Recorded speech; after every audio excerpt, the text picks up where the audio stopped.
Complexity is the enemy of execution. So if you're sitting here making a business plan and it's something that is super complicated and has all these different moving pieces to it, and you got to write out like 50 pages for a business plan, throw it away. What is up, everybody, and welcome to the Mentors Collective. As you know, I bring you the best entrepreneurs and business leaders to give you not only the motivation, but the insight to be successful on your own. On this episode, I've got a really special guest for you. It's a personal friend from social media, super successful guy, and a motivator that is going to have you achieving all of your goals. So on this episode, I wanted to go ahead and introduce good friend, Ryan Morris. Thank you so much for joining me today. Yeah, thanks for having me, Jay. I appreciate it. Absolutely. Ryan is a digital entrepreneur. He helps people optimize their online presence. He owns his own marketing agency. He's been in it for years, in the trenches right there aside me, coaching hundreds of people just like myself. So super excited to have a conversation with you, just kind of about building a business, a brand, what it takes to be successful in an age that feels like it's so oversaturated now. And everybody feels like they need to be successful and make money online. And they see all of these influencers, on there flashing their cars and their money. You see it, I see it, everyone who's listening, you know exactly what I'm talking about. I know you don't see that on my page. That's not my style. But we'd love to just kind of talk to you and have a conversation about what the landscape is like and what people can do and expect when entering this world of entrepreneurship that we've come to know so well. Yeah, definitely. I think the landscape is definitely turning a corner, because if you look back 5 years ago, man, before obviously all the craziness that's going on right now, digital entrepreneurship was actually a really big thing. It was just, it wasn't necessarily mainstream. It wasn't necessarily something that everybody was tapped into, but it was happening. I mean, you were probably there at that time. I was definitely there at that time. A lot of people that have been there since day one for years, man, doing the digital entrepreneurship grind. And, I'm much like yourself, man. I'm not really the flashy type of person. You're never going to see me flex a car or a house or any of that on my Instagram. It's really not my style. But yeah, man, I mean, it's becoming, I hate to use the phrase, but a new normal for, people to want to make money online. And, now more than ever, because a lot of people are kind of put into a position where they have to. But yeah, man, I think it's becoming a lot more mainstream to have some sort of side hustle, especially something online, whether it's promoting somebody else's product or whether it's, starting your own fitness coaching club, or whether it's starting, even just something simple like a paid Facebook group. People are starting to get into that, and people are really starting to learn what it's like to create their own economy. Yeah, couldn't agree more. And I'll just add to that. I think if you're not learning how to make money online, you're missing out on a major gold rush. I mean, I think it's really the opportunity of an era. And granted, it's not for everybody. Not everyone's going to be successful with it, but we've never had an easier opportunity and a better opportunity to kind of take control of our own lives. But it's not as easy as it looks on social media. Not everybody's born to it and is going to be successful right away. And that's what a lot of people have a hard time wrapping their heads around. So talk to me about what it was like for you kind of entering that world, some of your failures, and how you kind of pushed through it until you were finally reached a level of success that you can say, all right, now I'm safe. Like I made it in this digital entrepreneurship world. That's a really good question, Jay. It's really well phrased. And my story is always really funny to tell, because I pretty much I didn't fall face first. I actually jumped face first. I made a conscious decision back in 2013 to drop out of school. 2013 going into 2014, because I heard somebody give an MLM pitch on one of the last days of school. And I was just in a point of where I hated school, man. I would do anything to get out. And so I jumped into MLM right away. And that was kind of how I got my my career started with digital entrepreneurship. And I learned a lot. I actually ended up, I got a pretty good sales management position up in Northern Virginia, where I was living at the time. I was living with my parents. And I ended up quitting that job actually, because I just could not stand, trafficking to work every day, back and forth between almost Washington, D.C., 2.5 hours one direction, 2.5 hours the other way back, 10-hour shifts, 12-hour, 13, 14, 15-hour shifts every day working for somebody else. Really was not my thing. And so I moved down to South Carolina. I put myself into a position of where I had no income. I had no plan. And it got to the point of where I had no place to stay. So I was living out of my car. And I like to say that I was late on my rent every month, because my rent was my car payment for a little bit. But yeah, man, I mean, long story short, not to give like a whole rags to riches type of things. It's really not like that. To answer your question, quite frankly, I never think I'm safe. And I probably never will think that I'm safe, because that's just the type of person that I am. I don't care if I have $1 million in the bank, or if I have, $1,000 in the bank. I'm never going to act like I'm safe, because the second you act like you're comfortable is the second that somebody else comes in and blows you out of the water. So I'm always thinking, what is my competition doing right now? What time are they waking up so I can wake up an hour earlier? You know what I mean? Like, what are they doing in the digital marketing space right now? What type of content are they creating so that I can go out and create something better? So for me, man, it's not necessarily getting to a finite number. I'm really just in love with the game. So I'm in love with making progress with the game. I feel like that's a similar story to a lot of entrepreneurial journeys, myself included. And just to, go one step in, and I talk to a lot of aspiring entrepreneurs about starting their first company, and they're like, I want to start an app. I want to start an e-commerce brand. I'm like, how are you going to get the word out? How are you going to market it? Like, what are your steps going to be? I think a digital marketing agency is every successful entrepreneur's is on their trajectory. I did it for 3 years. I learned so much about social media marketing, ads, web design, funnels, landing pages, the whole shebang. All of those skills, doing them for other people and learning them on my own, taking courses, watching all my YouTube videos, eventually led me into what is now, my most successful venture of all time. So for anyone out there who's thinking about their first business idea, learn how to market. If you can market successfully and win in that world, you're going to win in the business world and in the entrepreneurial world. So absolutely love that. And yeah, I mean, how long would you say since you started your first business to when, you finally were able to get into an apartment, get out of your car, call yourself a successful entrepreneur versus like a struggling, we've all been there, that starting phase where it's like, yeah, I'm an entrepreneur and people laugh at you for it. Like, oh man, what this guy? Well, so I took a little bit longer than most, to be honest with you, because I was a bit stubborn. So from the time I moved out of my parents' house to the time I had my own apartment, with my own name on a lease and everything like that, it was right around a year and a half. And then even then, I was still eating PB&J and, eating ramen noodles and stuff like that. But, after that, I mean, I'm to the point now where I just got a house about 6 months ago. I don't own the house, but it's nice. It's 3-bedroom, 2-bathroom, pretty close to the beach out here in South Carolina. And the reason why is because I always like to live below my means. I don't like to live lavishly, buy a bunch of designer, but like I don't even own a watch. You know what I mean? Like I don't need one. I have a phone. It tells me exactly what time it is. So I don't need any of that. But I've been I'd say about 5 years deep in my journey as an entrepreneur, living on my own. This year was definitely a breakout year in terms of like generating a massive amount of revenue for my company that I own. But I started a bunch of different companies. I started a lawn care company. I had a digital marketing agency at first that focused on something completely different. I nixed that. I started a vacation rental company with Airbnb rentals. And then I actually started this company officially about a year ago, a little over a year ago. And, I was doing freelancing before that, but now it's gotten to the point of where I have staff.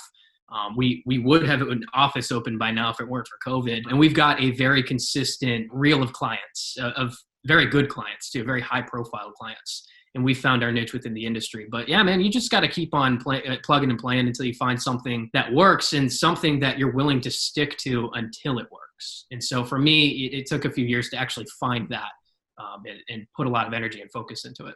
Yep. And I love how you kind of went through the businesses that you've started. And if you look at the numbers, 50% of businesses fail in their first year, 90% in their first 5.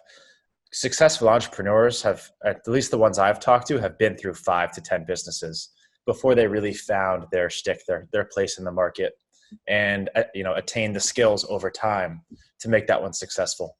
So awesome. I know you're like a major go get it, hustle, grind kind of guy, no excuses. What advice do you have to people who are maybe listening to this and thinking about starting their first business, but are, in a comfortable job that they're not sure that they love and really want to make that transition, but aren't sure how? First, I think while we're on the topic, there's probably quite a bit of people listening right now that are in that exact situation, that are working a full-time job, that are pretty comfortable with what they're doing, but would like to get out of it. And there's probably actually quite a bit of people on here that are very hungry and they're like, man, like I need to get out of my job, or man, like I need to make some money like right now. Number one, you need to quantify and qualify exactly what success means to you, because it means something completely different to everybody. For you, success, having a successful business might mean you're making an extra $500 a month so that you're paying your rent or you're paying your car.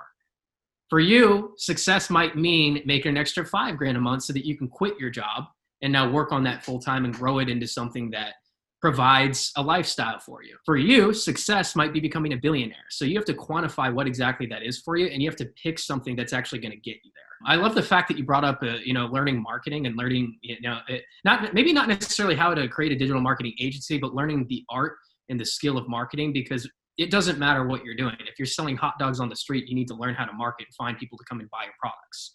If you have a paid Facebook group, you have to learn how to market, find people to come to your Facebook group. So whatever you need to do, whatever you're doing, you definitely need to learn marketing. You definitely need to learn sales. Definitely need to learn, communication skills, which, I'm pretty sure everybody knows Dale Carnegie's book, How to Win Friends and Influence People. That's my Bible of how to talk to people and how to actually have a conversation and sell. My advice is be extremely practical, quantify what it is that you do. And a lot of people are going to advise against this, but seriously, especially if you have a family, especially if you have obligations, do not quit your day job until you have at least 12 months of money saved up in the bank, until at least you are at least doubling the amount of income that you're making at your job. Do not quit or you will regret it. You will have to go back to your job. It will be embarrassing. You will feel much less about yourself. So quantify what it is that you want. Pick something that's actually going to get you there.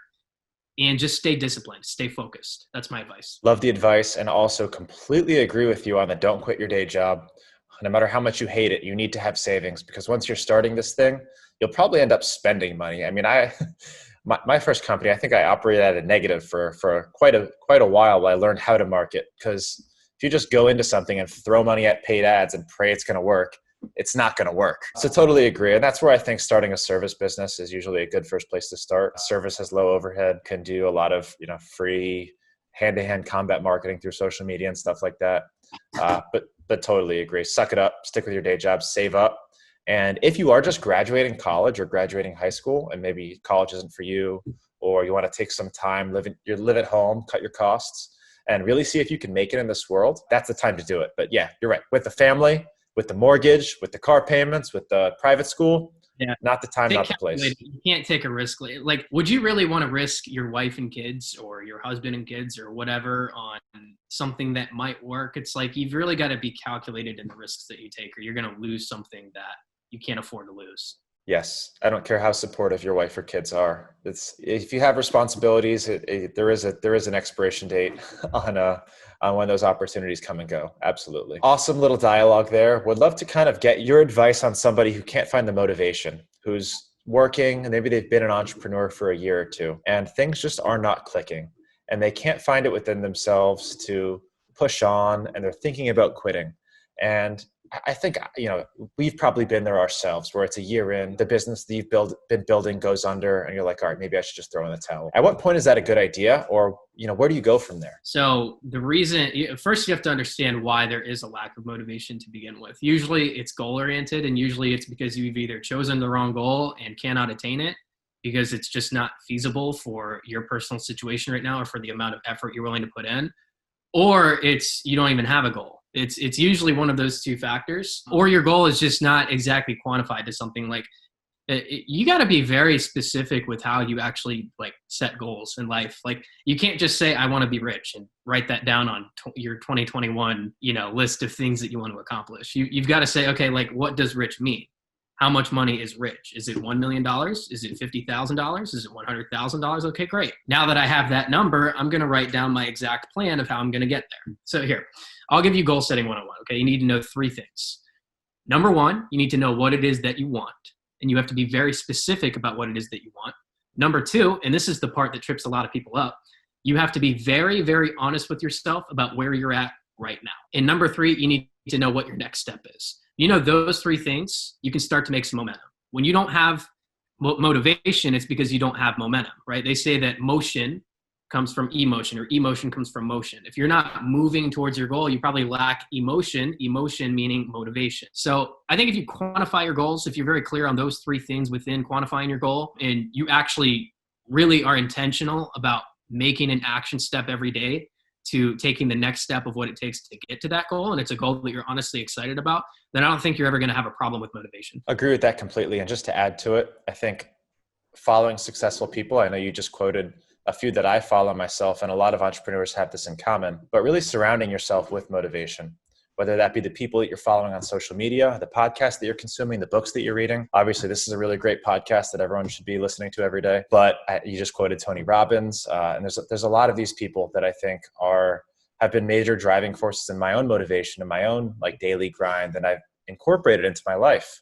And just listening to them and consuming it and surrounding yourself by it, posters, podcasts, YouTube videos, books in your house is going to help a ton. People don't realize the power of the things that you surround yourself with and consume on a daily basis. So, Yeah. That's a very good point, actually. Your environment does dictate a lot about how you feel. So if you're getting up every day and you feel like crap when you wake up because you have a blank wall, or because you don't necessarily have good surroundings, you're not surrounded by good people, and that's really important too. If you surround yourself by motivated people, you become much more motivated. If you surround yourself with people that smoke weed all day, you're going to become Wiz Khalifa. So like, take your pick. yep. Yeah, there's never been a truer quote. You are the sum of the 5 people you surround yourself with the most. Couldn't Right. stand by that enough. Awesome. So this is the Mentors Collective, and I always ask this of everybody on the show. And this isn't the last question, but what mentors do you have? I know I surround myself with several virtual mentors as well as physical mentors, people who are in my actual inner circle, and then the content that I consume, the people that I respect. Who are those top 3 people for you? And then also give me your top 3 books that you recommend that everybody read. I know you Oh, mentioned one already. dude, this might be the hardest question you've asked me so far. So for mentorship, I have mentors for different areas of my life, and I like to kind of pick and choose the information that I receive from them, how it fits me best and how it suits me for my goals and what I'm trying to accomplish in that area of my life. So for my mindset, there's a couple of go-to books and a couple of go-to mentors that I like to reference to. Obviously, everybody has the Tony Robbins and the Bob Proctors of the world on their list. I've got another guy actually named Stuart Wilde. He's got a book called 33 Steps. It's Infinite Self, 33 Steps to Reclaiming Your Inner Power. That is probably the best book I've ever read / listened to. And it goes a lot into how to actually master your mind, and all 33 principles, man, are just like so good because it gets you to be at ease with everything that's around you. And it teaches you to become more of an observer rather than somebody that's caught up in their emotions. So that's really helped me a lot in staying level-headed, which I think has actually given me an edge over most people in the industry. Because I'm level-headed, I don't need to flex to other people. I don't need to spend my money and my resources on things that I don't need or that aren't going to give me a return. Dude, side note, I saw an infographic yesterday, and it was like in 2012, you could have bought a Tesla Model S for 72 grand, or you could have bought 72 grand worth of Tesla stock. And fast forward to today, that Model X or that Model S would be 36 grand, and that stock would have been 3.2 million, right? So it's like things like that allow you to just stay level-headed and make good decisions. So, everybody's, like I said, Tony Robbins and all of them. My favorite leadership coach, and this helps me a lot with my organization and my actual company, is John Maxwell. I've got pretty much all of his books lined up on my bookshelf. There's the Napoleon Hills of the world. I mean, honestly, man, a lot of people have the classical mentors as like books that they read or things that they reference to. I've got a guy that lives down in Charleston, South Carolina. He used to, without giving out his name, just for privacy reasons, he's pretty big on that. He is somebody who used to actually work with Jim Rohn, toured the world with him for over 20 years as a speaker. He's got a massive net worth, so he's a massive real estate portfolio. So I learn a lot of things from him in terms of wisdom and in terms of making good business decisions. And then actually my uncle's a pretty good mentor of mine as well. We disagree on a lot of things, but he actually has made a significant impact on my life in terms of actually like becoming very goal oriented and becoming very engineered in how I approach things. He used to run a company that had $20 billion in the bank. Wow.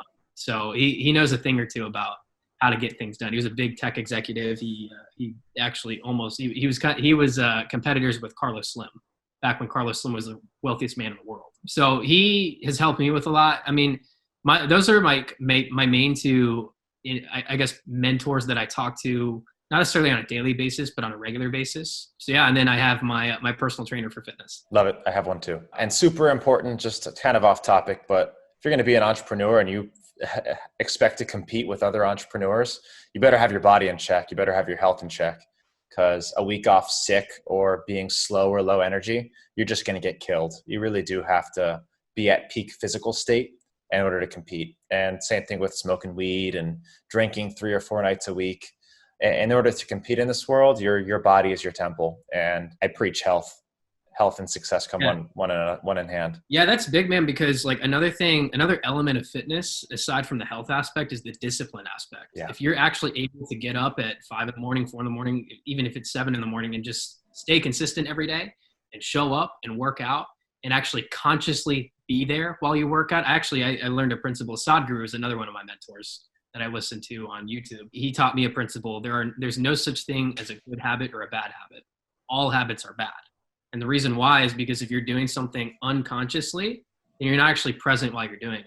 So you could go to the gym every day, but if you're not actually there and you're present consciously and mentally there, it doesn't really matter. You're just going through the motions. But if you're consciously doing something every day, it's not about necessarily creating good habits for success. It's about being conscious as much as possible for success. I like that. I've never heard that. I'm going to probably reuse that, and I'll try and be sure to quote you. So thank you.